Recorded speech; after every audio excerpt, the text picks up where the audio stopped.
మందిరము కట్టాక దేవుని యొక్క తేజో మహిమ అనే మేఘము ఆ మందిరంలో నివాసం చేసిందంటండి. అంటే ఎంత గొప్ప పనో కదా అండి, ఎంత గొప్ప ప్రాధాన్యత కదా అండి మందిరానికి దేవుడు ఇచ్చేది.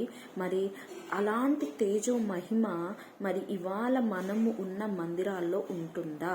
దేవుని తేజో మహిమ ఉన్న మందిరాల్లో మనము నాటబడ్డామా? మరి దేవుడు తేజో మహిమ ఉండేలాగా మనం ఆ మందిరంలో ప్రవర్తిస్తున్నామా, ఆరాధిస్తున్నామా, జీవిస్తున్నామా అనేది మనం ఒకసారి గ్రహించుకోవాలి. మరి ఆనాడు ప్రతి మనవి దేవుడు విన్నాడు. ఆ మందిరంలో ఏ మొర అయితే పెట్టారో ఆ ప్రతి మొరని దేవుడు విన్నాడు. మరి ఈనాడు మన మందిరాలు ఎలా ఉన్నాయి? మనం పెట్టే ప్రతి మొర దేవునికి వినపడాలి అంటే ఆయన తేజో మహిమ అక్కడ ఉండాలండి.